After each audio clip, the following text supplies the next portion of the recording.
Welcome to Close-Ups. We're meeting today with members of the Climate Action Task Force here in the town of Hingham, and they've been doing some really great work. Joining us today, Maria Zade, Kathy Reardon, Brad Moyer. Welcome. How's everybody doing today? Doing well. Thank you. Very good. So let's talk about the task force, this Climate Action Planning Task Force, and the work that you were charged with by the selectmen. Brad, would you like to take that question first? Sure, happy to, Joe. First off, let me just say thank you very much to you and Christina at Harbor Media for having us here today. Maria, Kathy, and I are very happy to talk about this subject, and hope your audience will be happy to hear it from us, because we'll be hearing a lot of it, we hope, in the next coming month or two.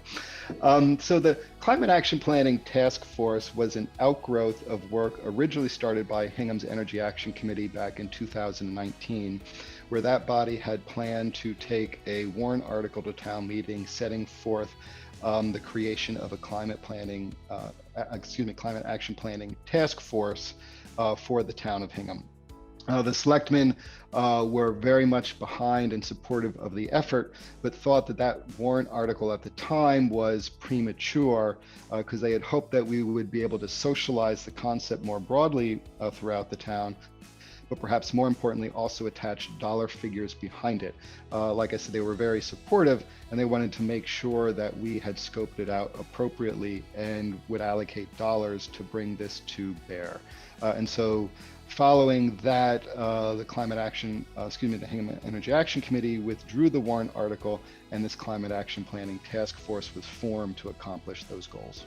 We have the Metropolitan Area Planning Council, MAPC. And how did they participate in supporting your work?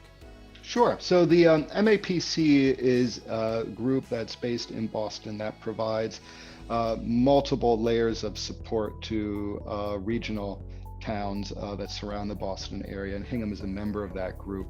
And we've worked with MAPC quite a bit in the past. In fact, they were very helpful and instrumental in helping us achieve a Green Communities designation back in 2018.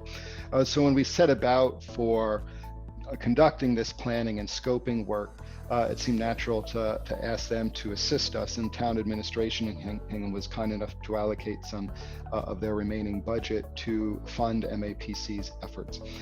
So one of their energy specialists, a gentleman by the name of Brooks Winter, helped with the task force, helped us organize public hearing sessions where we got great input from town residents that helped inform the goals of what we would look to achieve through a climate action plan, and then scope out the fine details for the planning effort and associating dollar figures with that, so we could go to town meeting with a very specific ask to meet the selectmen's goals. And speaking of town meeting, which is coming up in early May, there were originally 2 articles on the warrant associated with the Climate Action Plan, one of which was Article O, the other of which was Article P. Maria, would you like to take this question with regard to what is now on the town meeting as it relates to the articles? So when the articles were originally submitted, Article O was the article that would request funding for the climate action planning process. Since the articles were submitted, the Hingham Municipal Lighting Plant has very generously offered $80,000, which covers the cost of the climate action planning process. So at this point, the recommendation is that the town vote no action on Article O. Article P is the article that will form the Climate Action Planning Committee. So that's the committee whose job it will be to evaluate a wide range of strategies related to carbon emissions reductions and to make recommendations to the town. Article P also establishes a goal of net zero by 2040 or by another date deemed feasible by the committee. And why did you arrive at this target date of 2040? How did that come to be? So we came to 2040 through a combination of factors. First being that there's wide consensus in the scientific community that we need to get to net zero by 2050 in order to avoid the most catastrophic effects of climate change. The complication with that figure is that it's been moving closer and closer to our present day over the past few years. So we chose 2040 in order to be in more of a proactive rather than a reactive position. And also because in our public input sessions, the response we got from community members was that they wanted us to pursue a more aggressive target. What's meant by this term net zero? Sure. Net zero refers to a zero sum of carbon emissions that are put into and taken out of the atmosphere. So we get to a net zero of carbon emissions, both by reducing our own emissions, but also by increasing natural carbon offsets, such as by planting trees.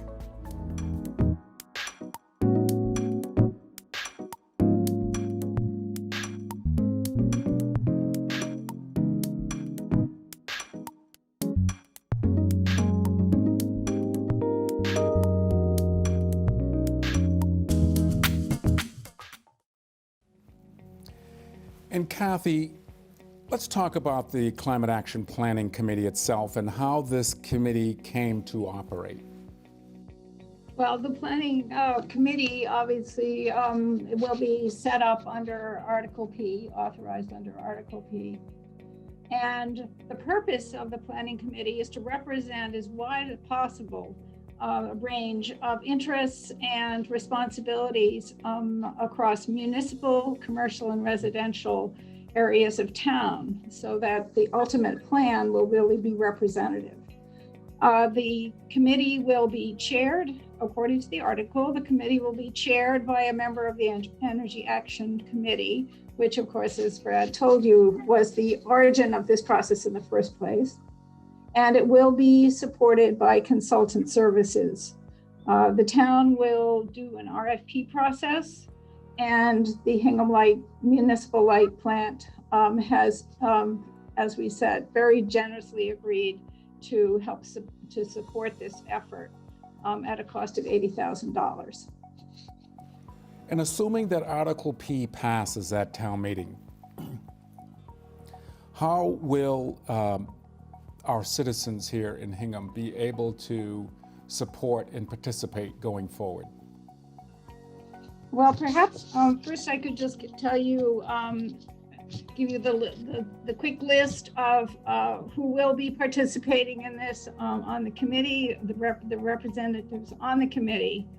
So the representatives on this committee are, and I am using my crib sheet for this, are the Energy Action Committee, Greener, Cleaner Hingham, which is Maria is connected with, Hingham School Committee, which of course has many buildings and is going to have any number of challenges, the Hingham Municipal Light Plant, the Planning Board, the Conservation Commission, the Development and Industrial Commission, and on top of that, there will be 4 residents of the town who will be hopefully chosen, diversity in age and background and whatever, to really give as broad an input as we possibly can to this process. As a result, it was determined that with a large committee, that consulting services were going to be even more important. Many of the people on these committees have other jobs, they have other duties, and they're not going to be able to be, on the ground all the time on this. So that was why it was really important that we have consulting body to work to do a lot of the technical research and to help just with the day-to-day jobs of the committee. Public input is going to be incredibly important, and it's not going to just be the people who are on this committee. The scope that we have devised for this planning committee will include 3 public information sessions, which are sort of formal things. But beyond that, we expect that members of the committee are going to reach out to all kinds of constituencies in the town directly and get input from them, because again, the impact is so broad. And the final thing is, of course, that any meeting that they have will be open to the public under the public meeting law. And so, assuming that town meeting again authorizes this climate action plan going forward, as you look at the main tasks associated with the plan, and you mentioned consulting services, and so is that going to be in the form of an RFP for consulting services? And what type of background consulting services are you hoping to contract with here? Certainly, that will go through the normal town RFP processes. So while HMLP is generously funding it, they are happy to have the town run with that, and the contract to be with town administration. Certainly, we would think if they would be interested, MAPC would have the experience and the services that they could provide. So we would hope to see a response from them in the RFP. There are also other design outfits that Hingham has worked with in the past as well in this area. So we expect to see quite a few entities that we would certainly hope would be interested and can continue with working with Hingham as they have in the past. What do you think Hingham's biggest challenges will be in getting to net zero by 2040? And do you see trends or opportunities emerging that will help us get there? Well, I definitely see trends and opportunities emerging, and I think Brad can speak more articulately to that than I can. But I view the greatest challenges as being the residential changes that people are going to be making. Changes regarding how we heat and cool our homes, the kinds of cars we drive, choices we make in our everyday lives. Those are changes that the Climate Action Plan can't prescribe as easily as we can as it might be able to on a municipal level. Brad, you want to add to that? Certainly the residential component, as Maria highlighted, will be key. On the municipal side, we have a little bit more of a history and general support there. It's easier if you look at the governmental incentives that are out there now. Many of them are focused on the municipal timeframe, or I should say the municipal sector. And we've already done a great deal of work with regard to energy audits that we've obtained throughout the town, an understanding of where the gaps are and what we can do to improve efficiency measures in the town. So I feel we have a good handle on how we could move forward there. Although I will say one thing we are, of course, very mindful of on the task force is that we are not here at all to prejudge any outcomes. We were very sensitive not to begin the plan.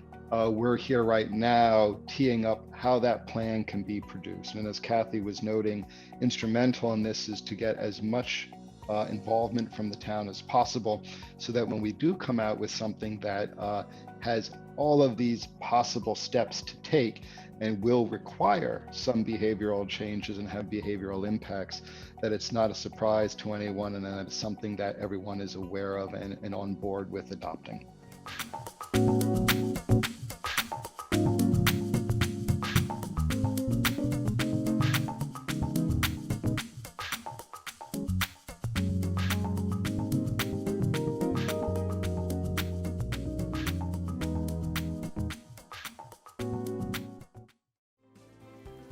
Are there other communities here in Massachusetts, along with Hingham, that are engaged in this work of a climate action plan? And if so, could you give us a couple of examples? Yes, there are several. There are 21 communities in Massachusetts that either have a climate action plan or are currently developing them. And then there are another 33 that have greenhouse gas emissions reduction targets. When we were doing this work, we looked at several climate action plans, and the ones that stood out to us, I think, were Winchester, Concord, and also Newton. Tell me why. Why did those three stand out to you?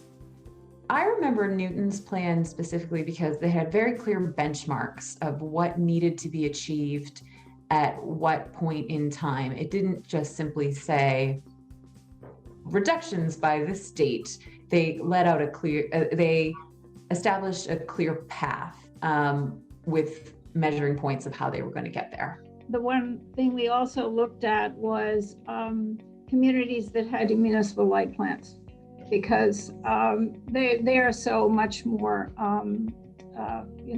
comparable to the town of Hingham and have opportunities that other towns don't have when they don't control their light plants. Exactly, and Concord was a particularly illustrative example of that, since they had a muni light plant that was very much involved in their effort, just as HMLP is here. Kathy, do you have any thoughts at this point on the specific municipal operations that a climate action plan provisions might impact? And could you give us examples of how a municipal function might change as a result of this climate action plan?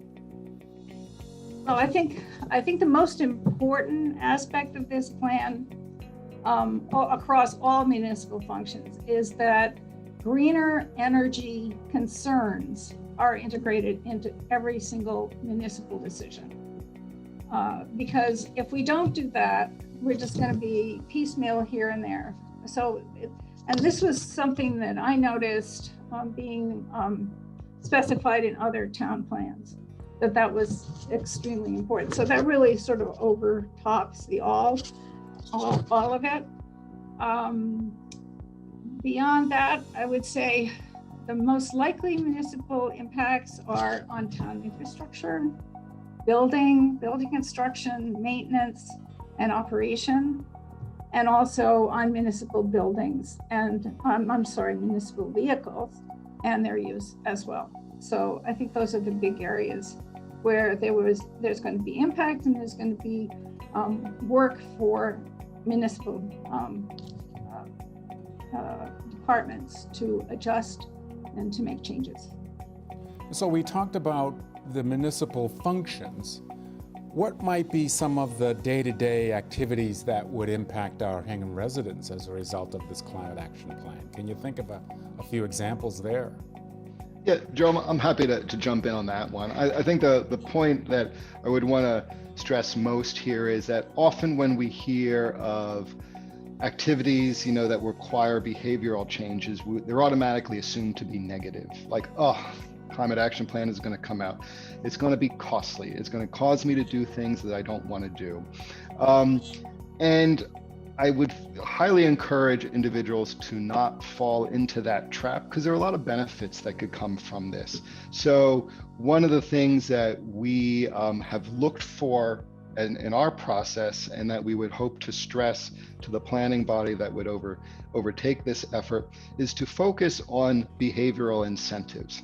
And there are a lot of incentives out there right now that can do a lot of good. So, let's talk about some of the easiest, most visible ones. It's like solar arrays.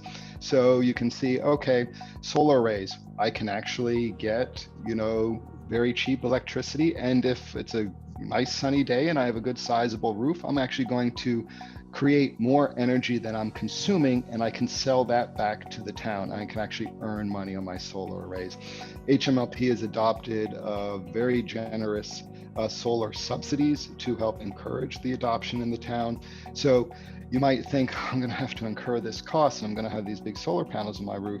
But it can be done in a way that not only makes it easy to do and cost effective, but could actually provide greater benefit than what you had before they existed.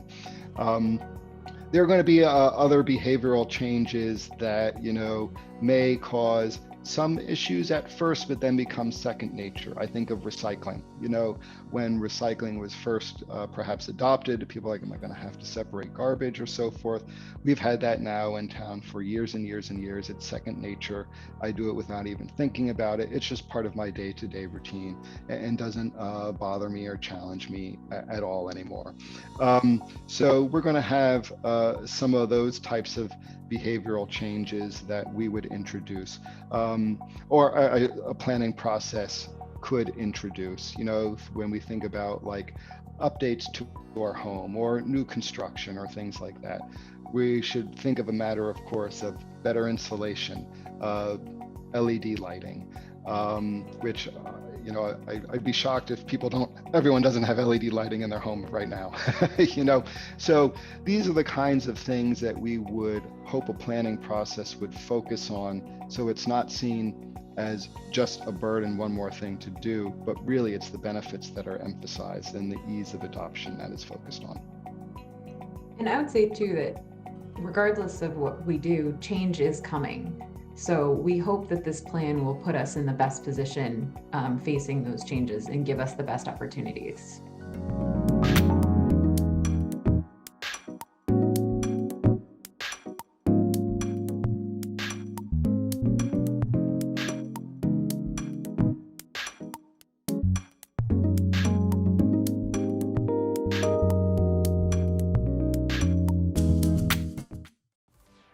So just to review, we have an article, Article P, that will come before the voters at town meeting.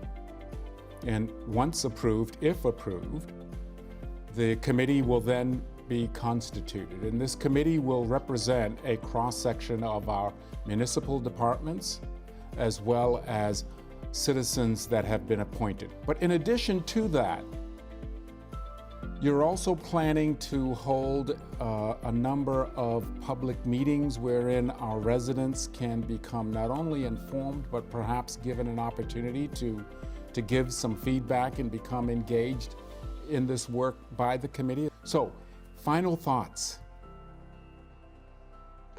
I guess I can start, and then I'd ask Kathy and Maria to jump in. But I think what's extremely important for the Hinghamtown residents to take away from this conversation and this planning effort is that this is the start of a process that is looking to engage them, not force anything upon them. So the planning effort that is before a town meeting is essentially a plan to build a plan.